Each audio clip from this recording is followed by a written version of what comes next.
everybody, welcome to the America's Army OPCast, episode 3. Joined by me, as always, is Dev Grubber. What's up, Dev? Hey, how's it going, Tots? Hey. And we've got another guy here with us today. I know a lot of you comp guys know him, Dev Doc. Hey, what's up, guys? And also, why am I here? People get tired of listening to just me and Grubber, I think. Yeah. I know I do. We tend to have the same conversations over and over again, so Try something new. So what do you guys want to talk about? Well, we were doing the play test this morning, and I think it's kind of interesting how what we've been changing has been changing the game. Oh yeah. Should we talk about that? Well, it's an interesting because a lot of people, we just did RFI 3, so a lot of people are kind of like on this mindset of okay, what's my wish list for RFI 4? What are the devs going to ignore? I'm kidding. But no, it's true. So so what do they want? And I think one of the big topics that we've been making recent changes on is kind of the medic system. Yeah. And that sort of stuff. And that is a staple of the franchise, right? That's one thing that made America's Army was the medic. Right. Yeah. I mean that's one of the big things that we are known for is how that. I mean it goes into the whole training thing too, right? Like A2, it was all we had medics. Yeah. But the emphasis was in the training portion, which I loved, right? It was so deep, these are like AMED style PowerPoint briefs. So by definition, there's useful stuff in there. This is some of the same stuff that they're using to train people. They're actually using these briefings. Well, you and I talked in the past, and I know you played AA Special Forces before you enlisted. Yes. And I did too. Yeah. Especially when the recruiter told me that I could have a, hey, I'm in the Army tag by my name. Oh, It felt twice as cool getting in there with that. But, it was really cool. It was a really interesting glimpse, into the armed forces, which is really what it was supposed to be, right? I mean, and that made it cool. Well, that's one of the things that I find so interesting. We get this a lot, right? We get a lot of kickback from the community in terms of some of the stuff we're putting in there, but we're putting in things that reflect on the Army. You do get medic training in the Army. You know how to bandage yourself and treat certain wounds. And when you don't aim your weapon, it does miss. Full Metal Jacket was a PSA. Yes. Another debate we've been in lately on the forums, though, is point shooting versus ADS. How effective is point shooting and at what range? That's a whole nother can of worms, but that just popped in my head, too. Yeah. Next time. Yeah, we can talk about that next time. It's no, but the training, right? What was cool about it was it was so frustratingly difficult and clunky at times. And you also felt amazing when you finished it. Yes, real sense of accomplishment. Right. So there's there's something to be said for that approach where it's difficult and it's not obvious and it takes a lot to get through. I don't mean that as an insult at all. No, that's old school gaming in a nutshell, right? Yeah. It was hard. You had to figure out how it was supposed to go. You weren't handheld through it. Right. That's the way things were. And with a lot in modern games, you have the the pop-up Microsoft Clippy guy being like, I see you're trying to bandage a wound. Would you like me to tell you how? You don't see that back then. It was definitely a good thing and incredibly frustrating. Yeah. So was that something that you went through this training, you had to kind of unlock the ability to kind of revive? Yeah. Well, and it was always different. The emphasis was different between A2 and A3. In 2, it was very difficult, very deep training. But then you would choose to be the medic. It wasn't a limited role slot thing. You would grab it, and then you could you could fix people while they were up. They didn't have revive. And then in A3, the training was much more gameplay focused. They wanted you to get familiar with their interface because instead of A2, you just hold the button down and fix people. They had this whole concept of revive. And they had this interface for it, so they brought it into the gameplay. And both of those things were good for different reasons. Whatever your problems may be with the interface and stuff. I like the idea of the in-depth training. I like the idea of bringing it into the gameplay. Yeah. So when AA3 really brought into the gameplay, because it was you started to say there was more to it, and you would go to revive someone and you would see basically a symptom. Yeah. And you would have a radio wheel of which one of these 4 things treats this injury, and you had to pick right. Right, that was part of part of what you did, and it made being a medic more stressful and more accurate though, because in the battlefield you're not just running up to the guy and being like, here's your band-aids, let's go. Yeah.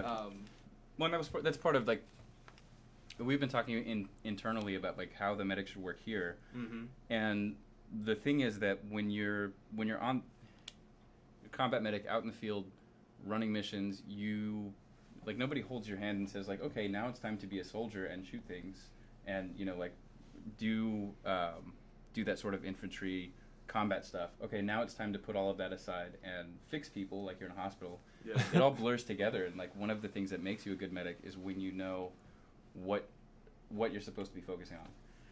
And so there's a question of how much should that be brought into gameplay. That's where you're playing the game, running around trying to do the mission in A3, and then you had to like stop and pull your mind out of that and focus on like, okay, I got the symptom, which treatment do I want? But yeah, I mean, I like both of those ideas. I'm a designer though. Like I've got to try and analyze what could be done better about both of those things. And so gaming is iteration, right? Yeah. Well, so let's talk now. I mean, since we kind of started on it, we went back into the past, so now let's talk a little bit about what we have actually internally tried out. Okay. Yeah, just get right into it. All right. Because I do feel like, I mean, you just said like you have to in a real combat situation, you have to make those choices. Yeah. And I feel like that is actually something we're internally struggling with right now, because we just made some changes to the medic system, and now we have like a medic role, and you do have to kind of make a decision, and then we're kind of like, do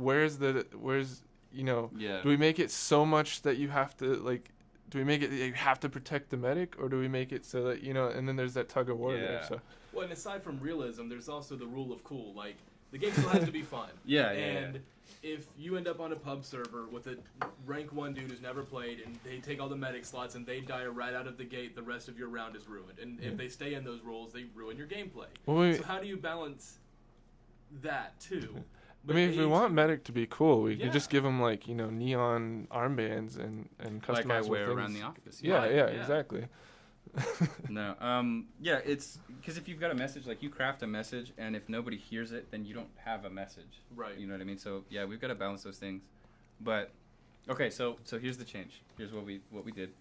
There are 2 medic slots on a map right now, so it's limited.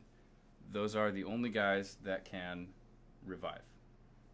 So that does a number of things. The other crucial bit that we added was when you're down, you can now bleed out over time. You can't just sit there forever waiting for somebody to pick you up. And if you are not a medic, ideally this would be like you've gone through the training, you'll be able to do this. You can stabilize the guy that's down so that he no longer bleeds out. And that was like a crucial bit. Like everybody had to have something they could do when their buddy goes down. But that's still accurate, right? Yeah, because everyone through basic training learns the basic, your buddy just got shot, here's the couple things you can do to keep him alive long enough till someone who knows what they're doing can get there. Right. Well, and that's a standard thing. That's what CLS is in practice. Yeah, I mean, we would have guys, we would have to split up. We would be doing, running an operation as fire teams that are split up, and then I would respond to where I needed to go. I was a specific resource. And so the point was that those guys would be trained well enough that they could keep things held down until I could get there. Right. So, and what it did to gameplay, though, what's been interesting is that there are a lot more interesting decision points now, and a lot more ways that things can go down differently, like variation in outcomes. And so that's been really great to see. That's something I want to see more of, rounds playing out differently. We've got weapons dropping and being picked up as well as an example. I don't That's even know been if we cool, talked about that yet. No, that has been to cool. the community at all that we're working on that. I know they know a little bit. We said when we took away the unlimited ammo that's something we're working on. Yeah. But it's in. It's not done. Yeah. No. Yeah, it's not done. But it's there in a way. Yeah. Yeah, I was playing as a sniper the other day, and I had the opportunity. I got somebody, they were near me, I grabbed their M4, and I went to town on a couple dudes, and then I went around the corner, and there's like 4 other people. But, that's just, it happens. But it was a lot of fun. It was very satisfying. So, yeah, a lot more rounds are more interesting now, and I'm looking forward to that happening more. But there are a ton of problems with the medics the way that they are now. Right. What I just described is like first step, rip off the Band-Aid. We've got a lot to do with changing that system, but so far it's really promising. By the way, DevDoc internally loves to make puns towards medic things. So ripping off the Band-Aid is just it's just one of the many. I hate you so much. Yeah. Well, that even in its early state, it has completely changed the game because you can't just run out there and know that, hey, I can get right back up when my buddy gets here. There's a lot more consequence to actions again, and I think that's going to maybe slow the pace of the game just naturally by virtue of it being in there. Well, it was nice. It slowed down the pace, but it severely increased the tension. Yes. It's not slow, boring. No. It's people are having to play a little bit more careful and considered and communicating more. What else did I want to say about the medic? Oh, yeah. Okay, so the injuries, that was the important part to me. Right. Yeah. Mm-hmm. So, I've been wanting to do this forever.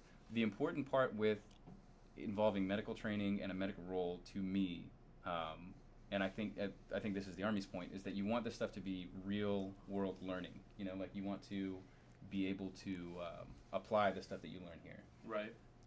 So to that end, I think what we've developed is we're focusing on, at least right now, we're focusing on recognizing different types of bleeding and applying the correct treatment.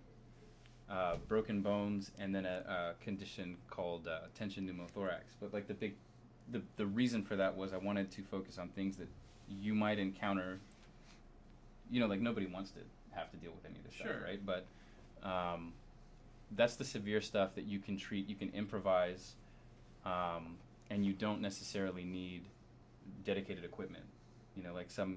Something will happen. You're not going to necessarily have a first aid kit there with premium stuff, so like this is like smelling salts, you're hiking and your buddy gets hurt, you're in a car accident, or just anything real world daily scenarios people are in. That's what I want to focus on, and it matched up really nicely with the stuff that you can do without special equipment. Well, there's that classic story that's told all the time.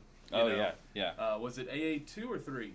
I can't remember 2. which. Was it 2? Yeah, it was 2. Where a young man, he wasn't too old at all, was he? No, I think he was like 11 or 12. Yeah, had learned, gone through our medic training and ended up saving someone by virtue of knowing all the things he learned in that. That was key, right? And there were 2 of those stories, if I remember correctly, and both of them, the person that rendered aid had learned from the game, that's an arterial bleed, like that's an artery, and I need to use a tourniquet, and then improvised materials to get that tourniquet effect. So and the thing is, that's a major focus for me. Yeah. That one life save makes all the time that you can put into designing good medic training 100% worth it. That's amazing. Yeah. Mm-hmm. So. So one of the things I've seen in the community with this kind of talk, in terms of civic injuries and stuff like that, does that play into, do we have to kind of have I got shot in the leg, I'm limping now, do we have to kind of play into? How much should it be simulation versus? Yeah, should it be kind of real? That is a good cliffhanger. Guys, we've got to stop for today. We're going to be back next time with episode 4. We're going to finish up this medic discussion. Oh, gosh. All right, guys. We'll see you all in the forums, and we'd love to hear your thoughts on medic, and we will talk about what you said next time. All right, see you guys. All right, later, guys.